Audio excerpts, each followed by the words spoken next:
Roadkill. It's Freiberger versus Finnegan in a muscle car shootout. Now, normally you'd expect us to be driving junk, but I hope you don't feel that way this time because they're both my cars. I'll be in my Super Bee, he'll be in the Crusher Camaro. We're gonna roll him from LA to Salt Lake City to see which one survives, and then drag race him in a quarter mile. And the good news is, I can't lose because they're both my cars.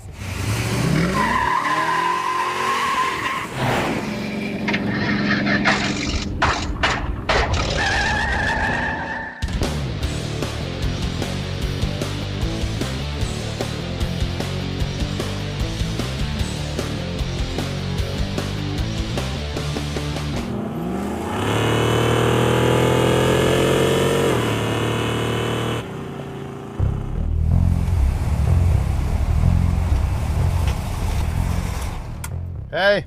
Are you ready for your ass whooping? What am I ready for? Your ass whooping. You're going down. 3,488 pounds. What does yours weigh? 3850. What is that? 362 pounds. It's Thursday morning. Just got done scaling the Crusher Camaro to find out how heavy it is. Gonna make some last minute adjustments because this car hasn't run in a while. And in fact, the Super Bee and the Crusher have never really run at the same time, nor have they run against each other. So this is kind of an epic trip for us.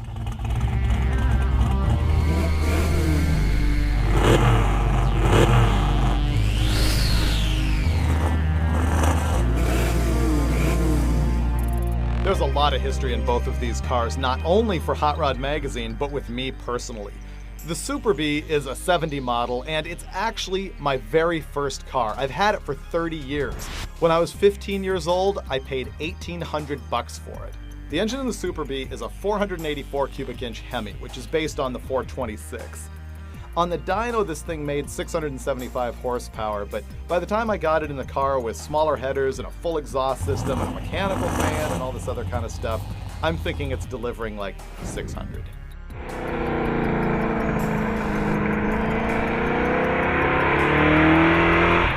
The Crusher Camaro is a 67 model that has been with the magazine since about 1994. At the time, the gas companies in California had scammed the government into this program where they were collecting old cars and they were crushing them for smog credits that allowed them to put out more pollution from their offshore refineries. So I remember going down to a junkyard and I spotted this 67 Camaro and I thought, no way is this guy handing that car in to get squeezed. I ended up paying $700. The engine in the Crusher right now is a 489 cubic inch big block Chevy. But the big deal is the belt-driven intake manifold, the Wyand 871 supercharger topped by two 850 Holley carbs.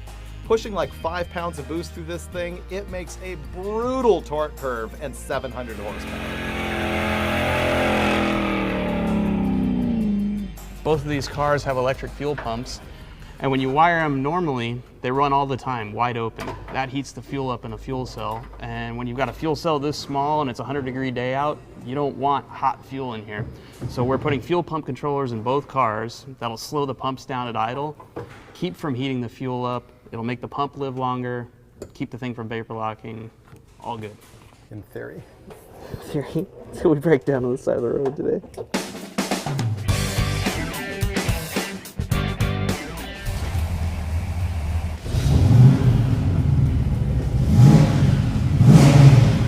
So, you'll notice I'm already ahead of you. Enjoy it while it lasts. Besides, all the chicks care about is who's got the bigger engine. That would be me.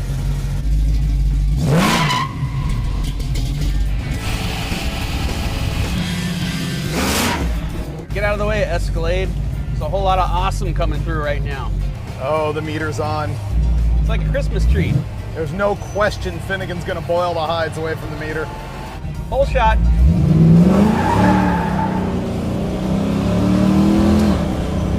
So we're about to embark on a journey in cars that are about 50 years old with no air conditioning, no electronic fuel injection. But driving an old hot rod, that's like pizza and sex. Even when it's bad, it's still good. And let's see, we've gone less than a mile and we're about to test the cooling system out in the car. LA traffic in a big way. I'm guessing the crusher's still at 160 degrees. 171. I just crested 180. Yeah, we maybe have to take the hood off your car at some point. This is where those fuel controllers are a really big deal. This is really weird because I've got a seat belt, a side mirror, and 4.5 gauges that work. Now, if you're really sitting down, wait for it, registration and insurance. On both cars? Why, yes. Wow, you've gone pro. We're fully legal. So when you rear end the Super Bee with the crusher, I'll just have my insurance company pay itself to fix it.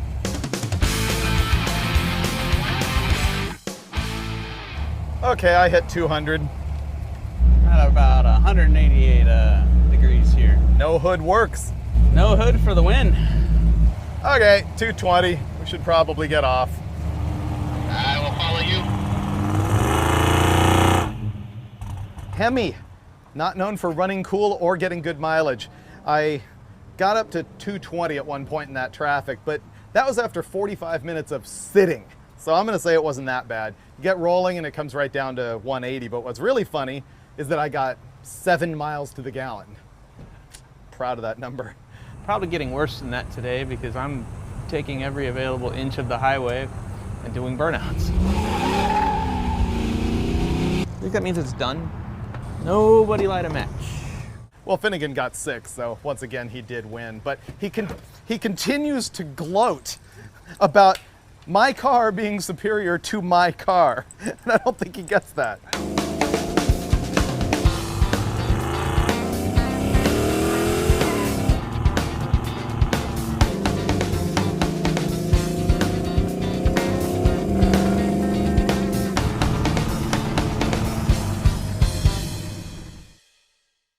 Well, it's 11 o'clock. We've made it to Barstow, which is roughly a 2-hour drive that we've accomplished in, let's see, 3, 4, 5, 6, 7, 8, 9, 10, 11.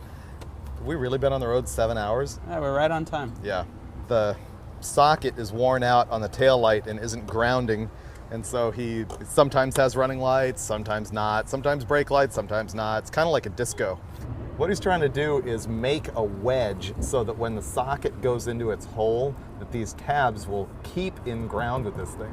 Problem is the socket goes in and then dangles around freely and doesn't ground. What if we install it halfway and just tape it together? I'm good with that. This here is why we can't have nice things. Only I have the skills to make the bulb light with no ground. Until, ready? Ta-da! All right. Still on? If we were here any longer, we would have to pay rent. I survived the slam test. Ready? Yeah. I would have paid $10 to see one of those lights go out when you did that.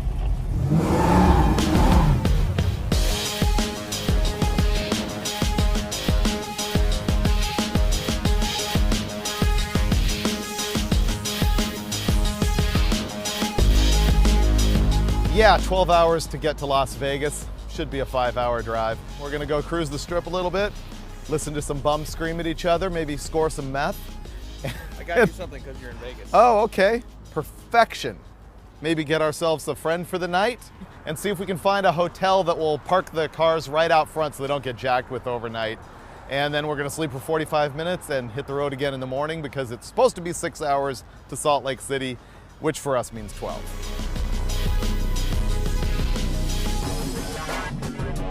Vegas, baby.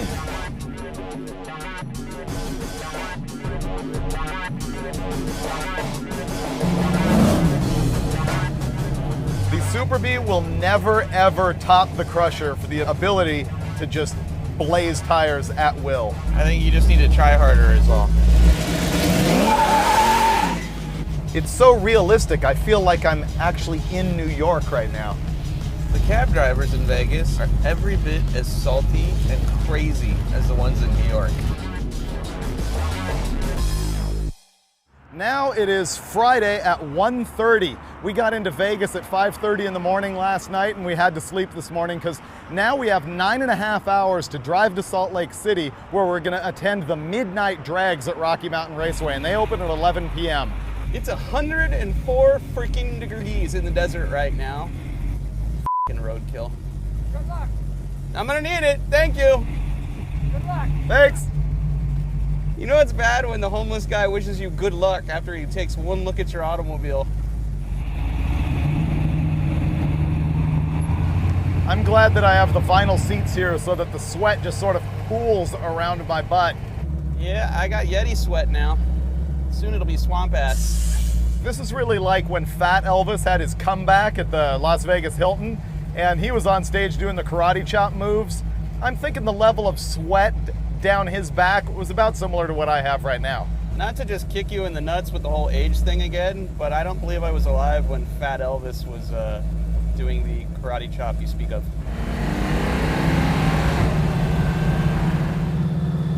That's a little better. Oh, that's still hot. I now understand why pimps in the desert favor white upholstery. They just gotta stay cool.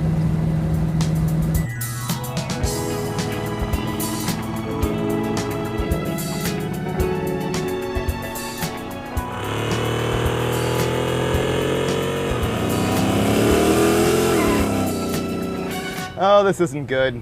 Remember, we put those fuel pump controllers on these cars because we knew it was going to be hot like this. It's 107 here right now. I'm actually having a fuel boiling problem. It's like percolating. You can feel it when you're driving down the road. It sort of surges sometimes, and the carburetor is so hot you can't even begin to touch it.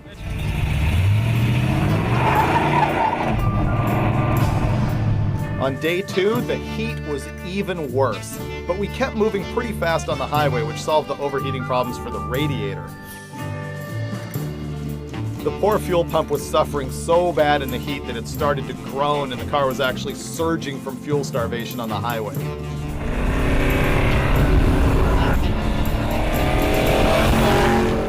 If I lift and let it fill the fuel bowls, I can drive it normally for quite a while, and then it starts to stumble, and then I lift, and then I'll drive normal again. Yeah. And it sounds bad. You hear how loud it is? Yeah, it's overheating. I'd say let's buy like 10 bags of ice for the trunk to get around the fuel cell, and then prop it up with towels and bungee cord the trunk shut, let it cool off, and hit the road again. Right.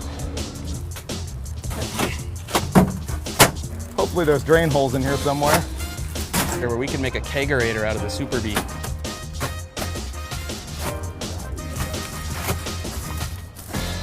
All right, 5 more ought to do it. That's what you get for building a drag car and pretending it's a street car.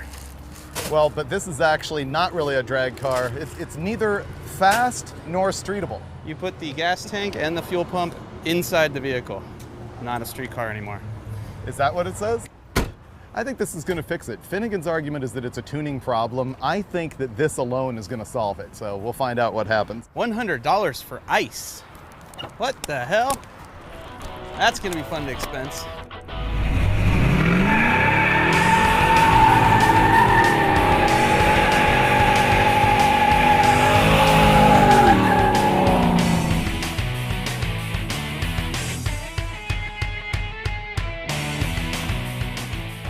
I realize that an added benefit to the ice in the trunk is that it's helping eliminate that stink bug stance.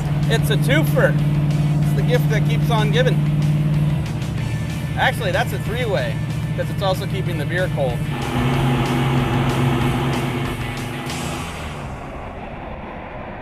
It's 9:09. We want to be there in 51 minutes. And I think we're about 2 hours away, but we've been booking 80 miles an hour, right up to the point where we ran out of gas in the Crusher within sight of the gas station. And also, you know, did you realize we lost an hour? We didn't take that into consideration. This is Utah. It's mountain time. Oh man. Drive faster. Beer in a bag, polygamy, lost an hour? I don't want to be here.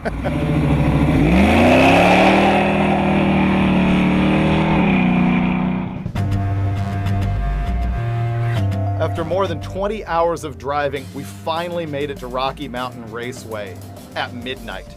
We were blown away when we got there about how many cars were there. They usually have to cut them off at 200 cars, and there was a ton of people in the grandstands. Stuff like this just does not happen in California anymore. It's like 1 o'clock right now. They close at 2, and the people here are super cool, but there's a limit to what they're gonna let us do. We're trying to do some road trip maintenance, new spark plugs. Sooty. She's not exactly tuned for highway driving. We wish we had arrived at like 9 o'clock so that we could truly be ready for this. But as usual, we're jamming at the last second to get in as many runs as we can. We got 30 minutes left to get this done. I gotta rejet Dave's carburetor.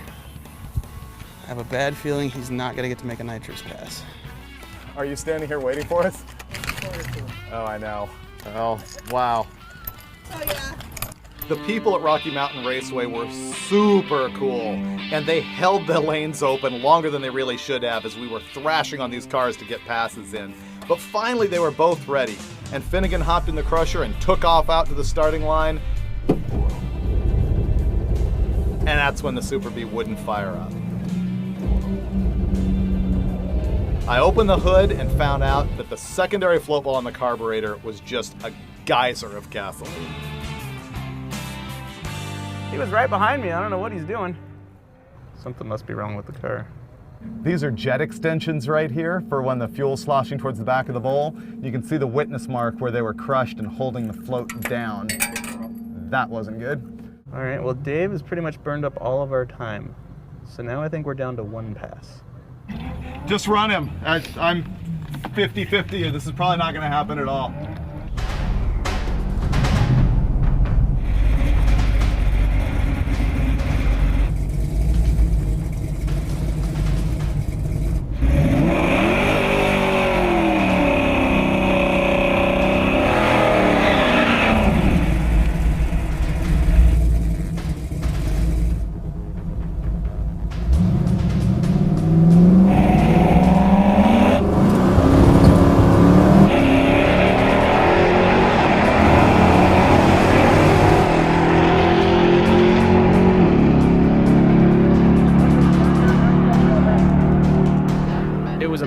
Drag that Freiberger and I didn't get to race. And honestly, totally my fault. As I was slamming the carburetor back together, the float in the float bowl actually got stuck on the jet extensions and sunk it. You gotta have a love-hate relationship with automobiles, especially old ones. As much fun as we had driving all the way here, you get right to that last minute, right to the mountaintop, and get gut punched. That's what Dave got. It was a big letdown to just be sitting there in the pits. The Crusher went out there and ran an 11:19 at like 120 something miles an hour. Also kind of a disappointment. That car is proven to run 1060s at Fontana, but the problem is there was 6,000 feet of density altitude at the drag strip that night, reducing the boost from the blower, which just kills horsepower.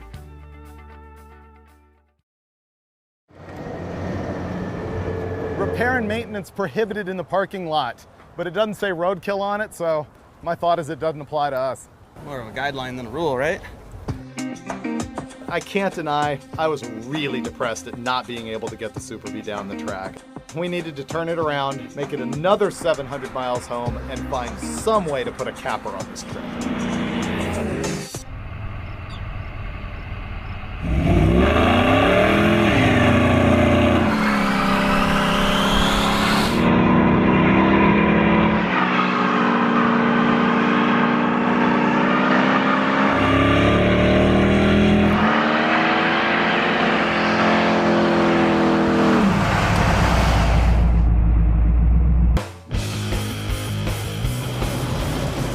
After a little bit of burnout mayhem to sort of relieve the pressure, we came up with a scheme. When we're done with this show, 2 days later we've got to leave for the Bonneville Salt Flats to go race our Camaro.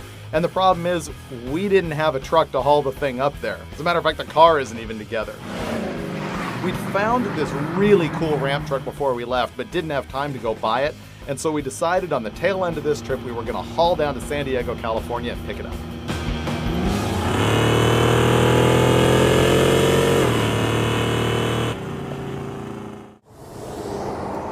Everything's going great.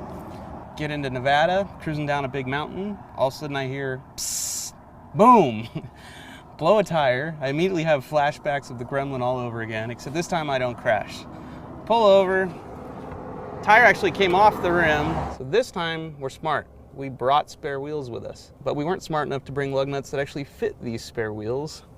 So I've robbed washers off of all the other wheels on this car, and I'm now spacing the lug nuts because they're too long with Craftsman wrenches. That's right, folks. 11/16 and 3/4 inch Shorty Craftsman wrenches. And we only have 3. This is what's going to be holding this wheel on as I limp down the road 10 miles to a hotel because I'm going to go to bed. I'm done.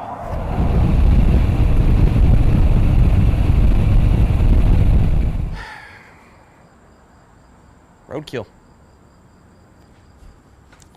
It's beer time.